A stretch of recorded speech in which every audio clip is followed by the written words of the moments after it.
Hello students, today we will discuss about cancer. Cancer बहुत ही ज़्यादा कॉमन पॉपुलर सी बीमारी है और डेली हम न्यूज़ में अपने आसपास देखते हैं कि किसी ना किसी पर्सन की कैंसर से डेथ हो जाती है, किसी पर्सन को कैंसर है। मोर देन मिलियन इंडियंस जो है कैंसर से सफ़र करते हैं और मोस्टली ऐसा देखा जाता है कि जो पर्सन जिसको कैंसर है वो उसकी डेथ भी हो जाती है। तो नॉर्मली कैंसर होता क्या है, किस तरीके से ये काम करता है, उसके बारे में आज हम पढ़ेंगे। कैंसर में होता क्या है, in our body cell growth and differentiation is highly controlled and regulated. कि वैसे तो हमारी बॉडी में सेल की ग्रोथ होना, सेल के नंबर इंक्रीज होना और फिर डिफरेंशिएट होकर पर्टिकुलर टाइप का सेल बनना, ये पूरा प्रोसेस बहुत ही ज़्यादा कंट्रोल्ड और रेगुलेटेड वे में चलता है। मतलब कि फिक्स होता है कि हमारी बॉडी में किसी टिश्यू को बनाने में कितने सेल्स यूज होने हैं, कैसे बनने हैं, किस टाइम तक कितने सेल बन जाने चाहिए। मतलब सारा प्रोसेस जो है ये प्री प्रोग्राम्ड होता है। बट कई बार क्या होता है कि ये जो पूरा का पूरा रेगुलेटरी मैकेनिज्म हमारी बॉडी में काम कर रहा है, ये मैकेनिज्म कई बार टूट जाता है, जिसकी वजह से जो सेल्स हैं उनका जो अपने ऊपर एक कंट्रोल था वो खत्म हो जाता है और उनकी जो ग्रोथ है वो अनलिमिटेड होती जाती है। नॉर्मल जो सेल्स होंगे उनमें कॉन्टैक्ट इनहिबिशन का प्रिंसिपल होता है, बट जिन सेल्स के अंदर कैंसर हो जाता है उनमें कॉन्टैक्ट इनहिबिशन खत्म हो जाती है। अब कॉन्टैक्ट इनहिबिशन का क्या मतलब है, सपोज एक लाइन है, इस लाइन में मैं बहुत सारी ब्रिक्स को अरेंज करते जा रही हूँ। तो अगर मान लो इस लाइन की लेंथ इतनी है और इतनी लेंथ में ही जो आप ब्रिक्स है उनको लगा सकते हो। जैसे ही आपकी लाइन खत्म हो जाती है तो आप ब्रिक्स लगाना बंद कर दोगे।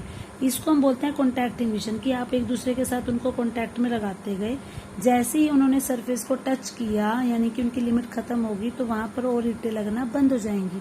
तो सेम यही काम हमारी बॉडी में काम करता है कि सेल्स जो हैं पहले तो ग्रो करते जाएंगे जितना उनके पास स्पेस है, और जब उनको लगेगा कि अब वो एक दूसरे को टच करने लग गया, उनमें कॉन्टैक्ट होने लग गया, तो वो एक दूसरे के प्रोडक्शन को इनहिबिट कर देंगे। लेकिन क्या होगा, जिन सेल्स के अंदर कैंसर हो जाएगा उनके अंदर ये प्रॉपर्टी खत्म हो जाएगी, मतलब उनमें कॉन्टैक्ट इनहिबिशन नहीं होगा।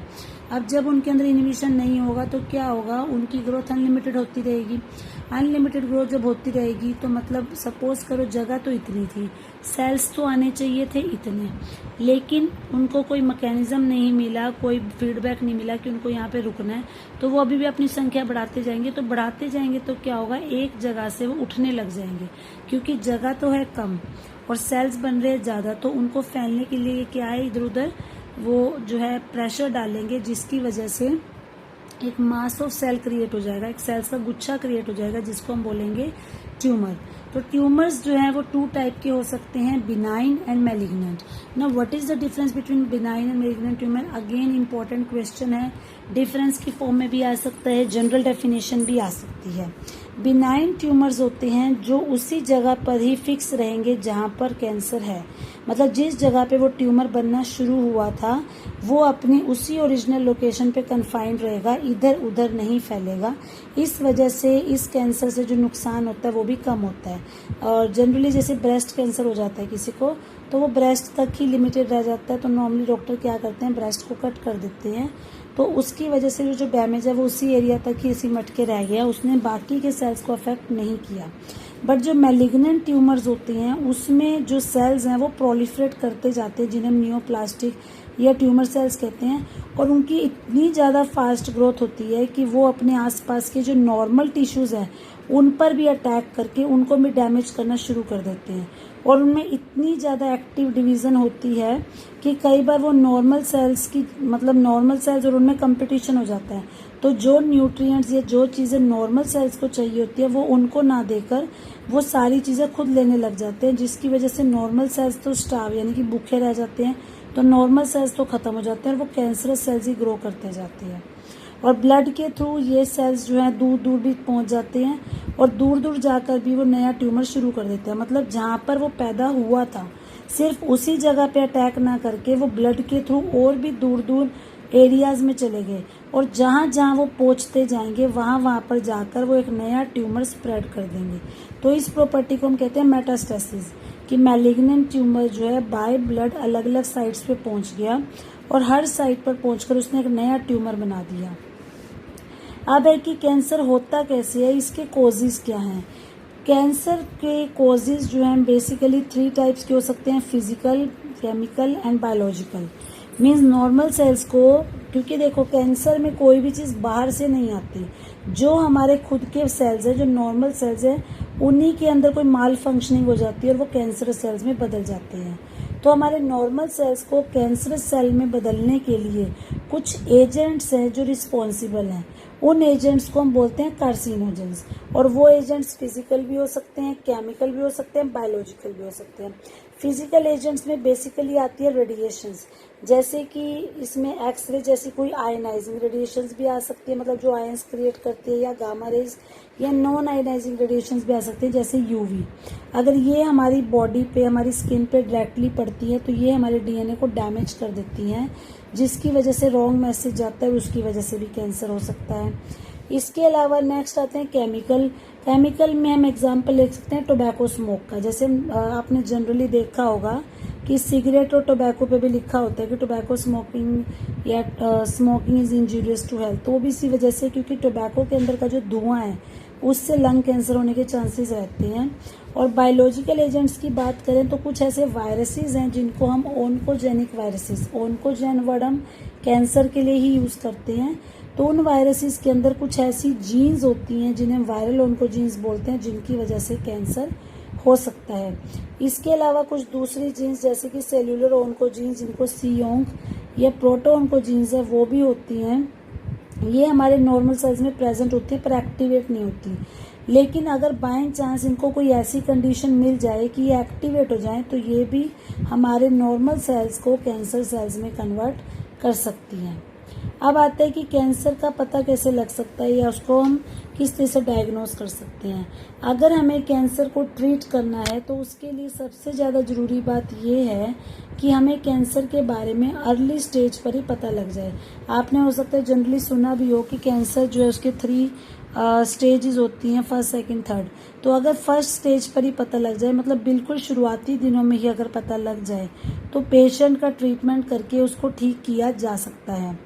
लेकिन अगर बाद में पता लगे तो उसके जो सर्वाइव करने के चांसेस बहुत ही कम हो जाते हैं, क्योंकि अभी हमने बताया कि मेटास्टेसिस के थ्रू हो सकता है जो उसके ट्यूमर हैं वो पूरी बॉडी में स्प्रेड हो चुके हों।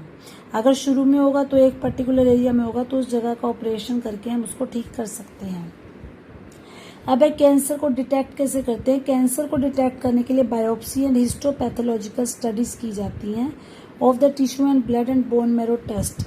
कि एक तो जिस भी टिश्यू में हमें डाउट है या जो ब्लड है उसका हिस्टोपैथोलॉजिकल, हिस्टो वर्ड हम यूज़ करते हैं टिश्यू के लिए, तो मतलब लैब की हेल्प से हम उसको चेक करते हैं। बायोप्सी की जाती है या बोन मैरो टेस्ट, मतलब बोन मैरो का सैंपल लिया जाता है और उसमें देखा जाता है कि सेल काउंट कितने हैं, क्योंकि मैंने आपको बताया एक फिक्स नंबर में सेल इंक्रीज होते हैं। अगर वो हद से ज़्यादा इंक्रीज हो रहे हैं तो इट मीन्स कि वहाँ पे कैंसर होने के चांसेस हैं। बायोप्सी में क्या किया जाता है, जिस भी टिश्यू को के ऊपर में सस्पेक्ट है, सपोज करो कि कोई पर्सन है, उसको ऐसा लग रहा है कि उसकी गर्दन का कोई हिस्सा धीरे धीरे फूल रहा है और उसको उसमें पेन हो रहा है, तो ऑटोमेटिकली उसके मन में डाउट जा सकता है कि ये इतना मोटा क्यों हो रहा है, यहाँ कोई फोड़ा भी हो सकता है। तो मतलब जो भी टिश्यू पे डाउट हो, सस्पेक्ट हो, उस टिश्यू का एक छोटा सा पीस कट करके उसके पतले पतले सेक्शन बना के उसकी स्ट्रेनिंग करके माइक्रोस्कोप में चेक किया जाता है और फिर देखा जाता है कि कैंसर है या नहीं। इसके अलावा एक्सरे, जिसमें हम रेडियोग्राफी बोलते हैं, या सीटी स्कैन सुना होगा आपने, computer tomography and MRI, magnetic resonance imaging, in techniques की हेल्प से भी हम जो इंटरनल ऑर्गन्स हैं उनके कैंसर का पता लगा सकते हैं। क्योंकि देखो अगर किसी को कोई कैंसर स्किन पे है वो तो दिख सकता है, महसूस हो सकता है, लेकिन अगर किसी के बॉडी के अंदर कैंसर है तो वो पता लगाने के लिए हमें इन टेक्निक्स की जरूरत पड़ती है। सीटी स्कैन भी, यानी कि जो कंप्यूटर टोमोग्राफी है, उसमें भी एक्सरेज का इस्तेमाल किया जाता है। उसकी हेल्प से जो हमारी बॉडी के इंटरनल ऑर्गन्स हैं उनकी एक 3D इमेज बना ली जाती है। इसी तरह से जो एमआरआई है, एमआरआई में भी मैग्नेटिक फील्ड्स या नॉन आयनाइजिंग रेडिएशंस को यूज़ किया जाता है ताकि ये पता लगा जा सके कि जो लिविंग टिश्यू है उसमें कोई पैथोलॉजिकल या फिजियोलॉजिकल चेंजेस तो नहीं हो रहे। इसके अलावा कई बार कैंसर के जो स्पेसिफिक एंटीजेंस होते हैं उनके अगेंस्ट एंटीबॉडीज बनाकर भी हम कैंसर को डिटेक्ट कर सकते हैं। मॉलिक्यूलर बायोलॉजी की भी कुछ ऐसी टेक्निक्स हैं जिनसे कि हम पता लगा सकते हैं कि कोई ऐसे इंडिविजुअल है जिसके अंदर इनहेरिटेड ससेप्टिबिलिटी तो नहीं है। मतलब कई कुछ कैंसर्स ऐसे भी होते हैं जो एक जनरेशन से दूसरी जनरेशन में पास ऑन हो सकते हैं, तो उनका भी पता लगा सकते हैं। और अगर उन जीन्स के बारे में पहले से ही पता लग जाए तो हम उस इंडिविजुअल को कैंसर से बचा सकते हैं। कैसे बचा सकते हैं? अगर आपको ये पता हो कि कोई पर्सन सेंसिटिव है तो उसको हम ये गाइड कर सकते हैं कि उसे उस जगह बिल्कुल नहीं जाना, ये उन चीज़ों को बिल्कुल कंज्यूम नहीं करना जो कार्सिनोजेनिक हो सकती हैं। जैसे कि टोबैको स्मोक है तो उसको मतलब स्मोकिंग अवॉइड करनी चाहिए, या बार बार एक्सरे सिटी स्कैन इस तरह की टेक्निक्स वगैरह नहीं करवानी चाहिए। अब है कि कैंसर का ट्रीटमेंट कैसे किया जा सकता है। कैंसर का ट्रीटमेंट करने के लिए सर्जरी, रेडिएशन थेरेपी और इम्यूनोथेरेपी, ये 3 ट्रीटमेंट्स हैं। रेडियोथेरेपी या रेडिएशन थेरेपी में क्या करते हैं, जो पर्सन है उसके ट्यूमर सेल्स पे रेडिएशंस को डाला जाता है, और लीथली का मतलब बहुत ज़्यादा रेडिएशंस डाली जाती हैं, क्योंकि वहाँ पर मेन मकसद होता है कि जो ट्यूमर सेल्स है वो डिस्ट्रॉय हो जाए। मतलब जितने सेल्स एक्स्ट्रा बने हैं जिनकी वजह से वो फोड़ा बना है, हमें उन सेल्स को डिस्ट्रॉय करना है, लेकिन जो नॉर्मल टिश्यूज़ हैं उनको हमें नुकसान नहीं पहुँचाना। और इसके अलावा बहुत सारे कीमोथेराप्यूटिक ड्रग्स, दवाइयाँ भी होती हैं जो पेशेंट्स को दी जाती हैं ताकि उसके कैंसरस सेल्स मर जाएं। और कुछ बीमारियां ऐसी हैं जो बिल्कुल पर्टिकुलर होती हैं, बट इनके साइड इफ़ेक्ट्स क्या हैं, इसकी वजह से पेशेंट के बाल झड़ने लग जाते हैं और खून की कमी हो सकती है। कई बार ऐसा भी होता है कि कैंसर को ठीक करने के लिए सर्जरी, रेडियोथेरेपी और कीमोथेरेपी, ये सारी चीज़ें कंबाइन करके दी जाती हैं। अब क्या देखा जाता है कि जो ट्यूमर सेल्स हैं उसको हमारी बॉडी का इम्यून सिस्टम जो है वो डिटेक्ट नहीं कर पाता, क्योंकि नॉर्मली हम क्या कहते हैं कि जो हमारा इम्यून सिस्टम है वो हमें बीमारियों से लड़ने में बचाता है। लेकिन कैंसर के केस में क्या होता है, जो हमारे इम्यून सिस्टम है वो ट्यूमर सेल्स को डिटेक्ट नहीं कर पाता। तो जो पेशेंट है कई बार उनको अंदर कुछ ऐसे सब्सटेंसेस भी इंजेक्ट किए जाते हैं जिन्हें हम बायोलॉजिकल रिस्पॉन्स मॉडिफायर कहते हैं। मतलब इंजेक्शन के थ्रू पेशेंट के अंदर ये केमिकल्स डाल दिए जाते हैं जैसे अल्फा इंटरफेरोन, और ये केमिकल्स क्या करेंगे, उनके इम्यून सिस्टम को स्ट्रॉन्ग बना देंगे कि वो ऑटोमेटिकली खुद ही ट्यूमर को मारना बंद कर दे।